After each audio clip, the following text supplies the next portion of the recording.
First of all, we introduce the teachings of Jesus and his call to love and pray for your enemies, to forgive those who persecute you. This completely goes against Middle Eastern honor killings and eye for an eye mentality.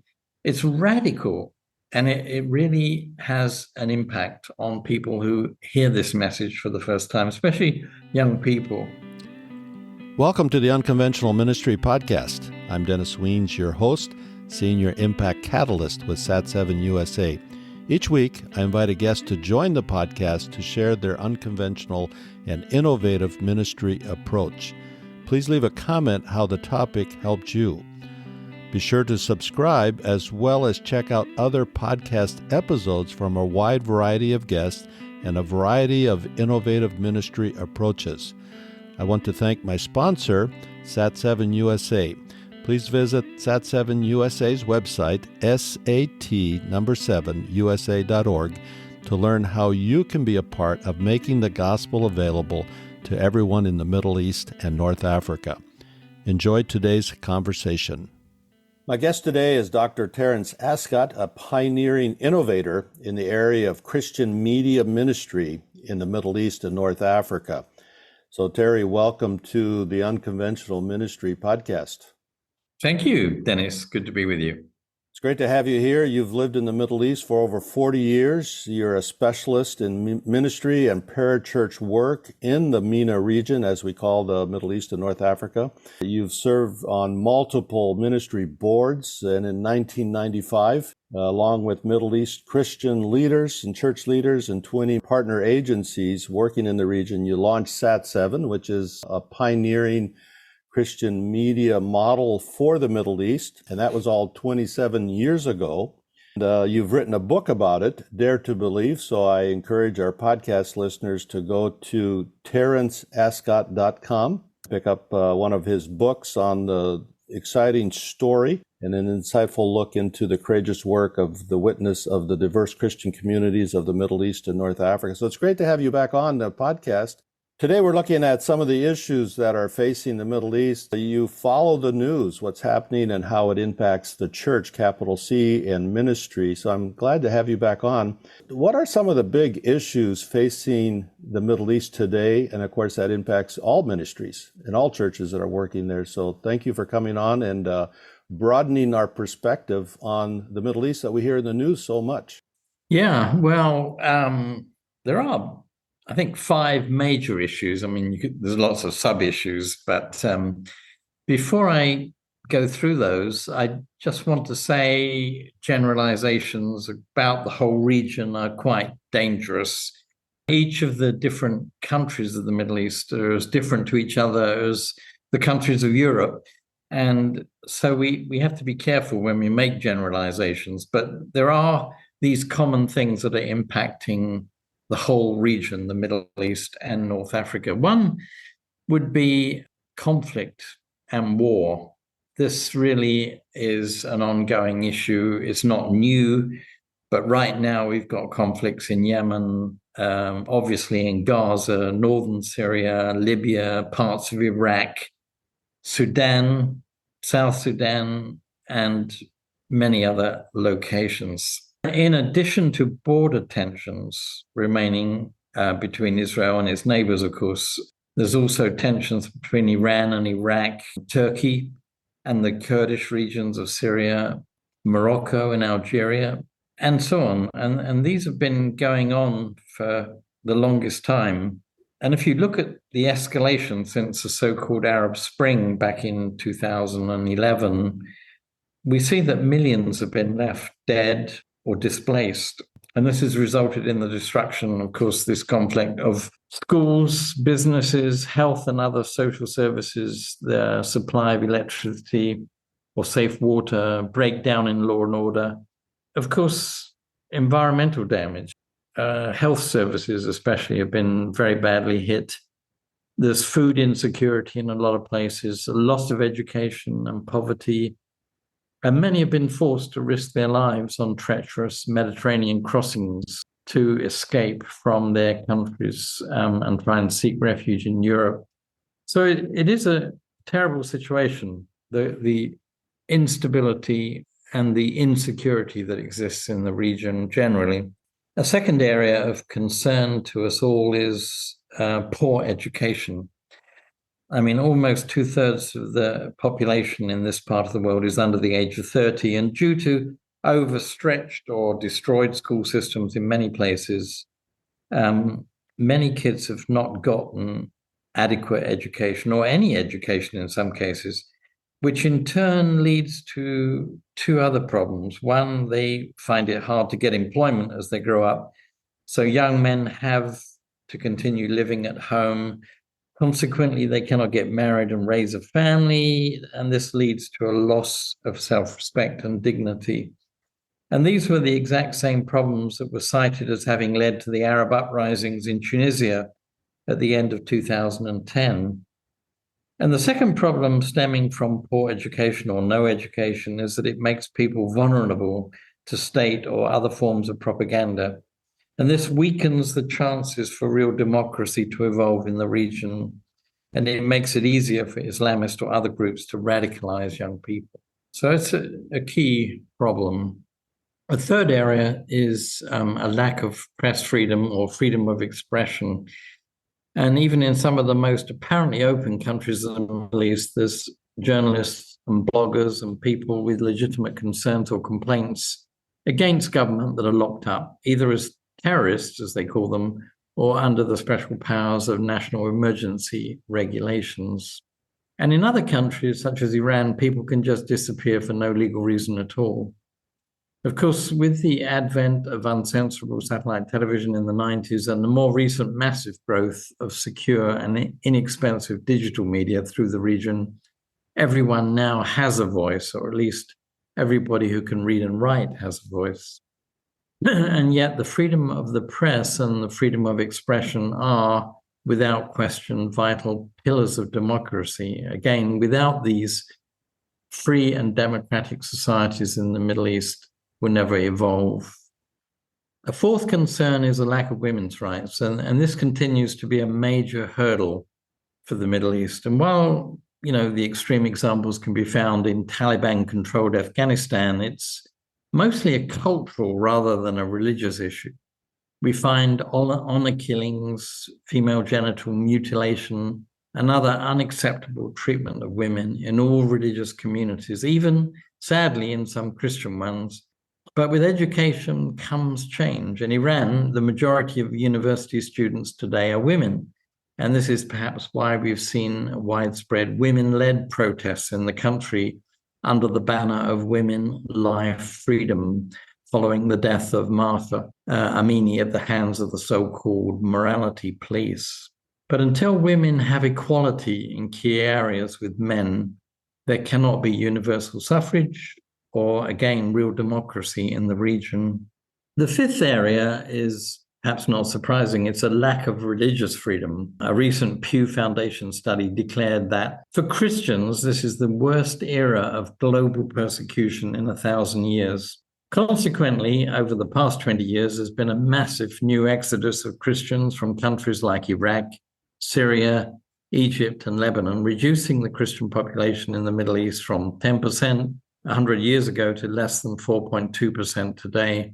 The persecution of Christians is especially hard for those who come from a non-Christian background, who are considered as apostates, who, under Islamic law, are worthy of death. And this has been evidenced, especially in Iran, since 2010, with the closing of convert churches which worshipped in Farsi, and in Algeria, where more than 50 Protestant churches have been forcibly closed in the past 6 years.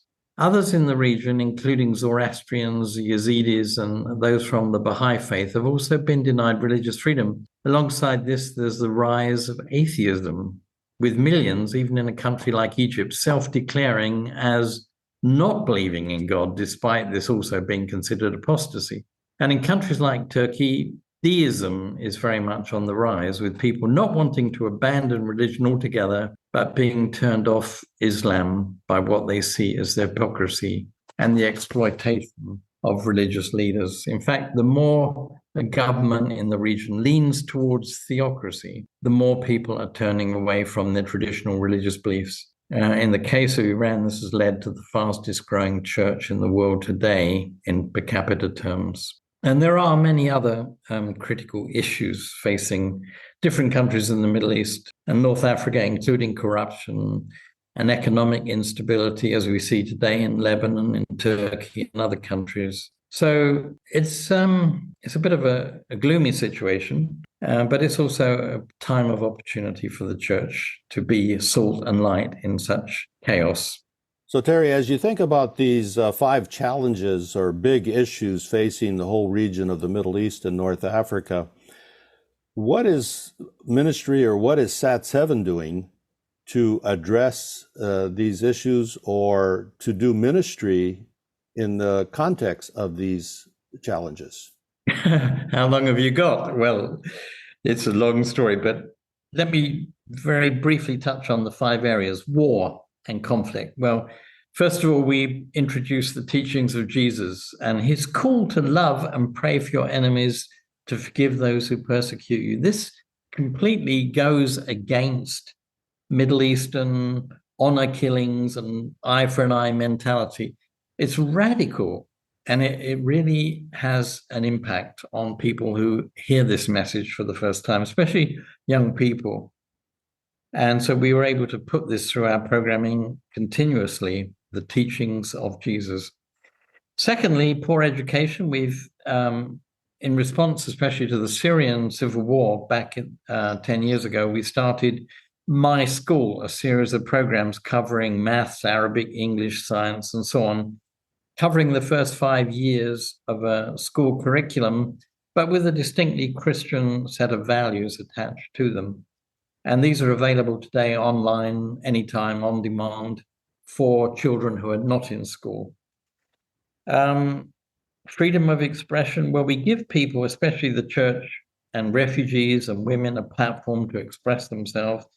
And we've been allowed to do this and continue broadcasting on government platforms owned by the Turkish government, by the United Arab Emirates, and so on, because we never attack governments. We don't get into politics. We present Christian truth in a positive way.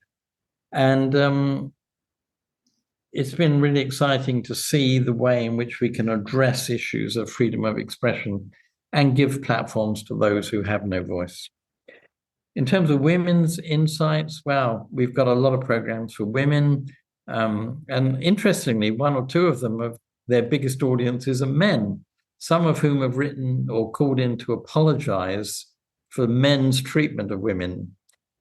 We had an amazing drama that was shot in Palestine a few years ago that dealt with women's issues, among other things. And interestingly, we had a phone call from a doctor in Egypt. He phoned in and says, "You've ruined my marriage." And we were kind of shocked by that. What do you mean? "My wife has been to the police station and reported me for beating her. And she got this crazy idea from your programs." So you can see the impact that even drama can have on bringing awareness and changing attitudes to the treatment of women.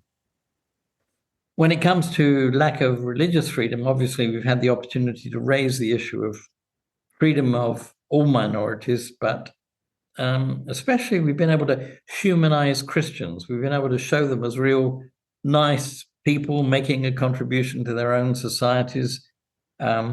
We've been able to change the understanding people have about Christians and the church. For example, theologically, they think, they've been taught that we worship 3 gods, that the Son of God has a completely different meaning to what we mean theologically. They've been taught that Christianity is an American import or a Western import that began with the Crusades and so on. So through our programming, we've been able to change people's understanding of the church, of Christ, of Christians, and bring a new understanding to people about this. And that in turn has reduced hostility and persecution and given more freedom for Christians to play a role in society. So these are just some of the ways in which we've been able to address some of these issues going forwards.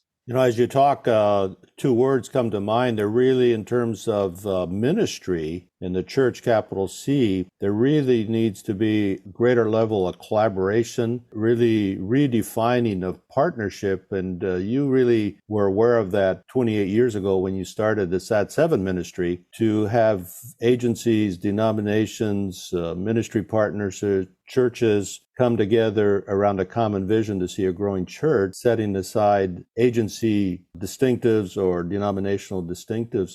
Talk to us a little bit about collaboration in this region. Well, yeah, actually, a common enemy, whether it's war or other challenges, does help unite Christians.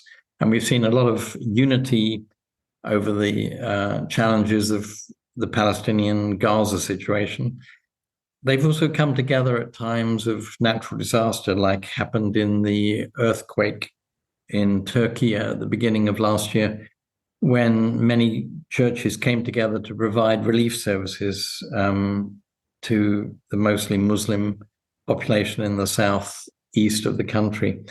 I think increasingly people are recognizing there's a richness in the diversity that exists in the churches, but also that there are real believers in each. I mean, when you think about denominational differences, one tends to focus on the differences, and you think of people you've met from different denominations and you've judged a whole denomination on that one experience with one person, which is frightening. And I know that in the Middle East, what I have learned over the last years is that there are real believers in all the different churches of the region, whether they're Catholic, Orthodox, Protestant, Anglican, whatever. And it's been wonderful to meet some of these people and to learn from them. We say that SAT7 works with all the churches of the region, but what we really mean is we work with believers in all of the different churches of the region.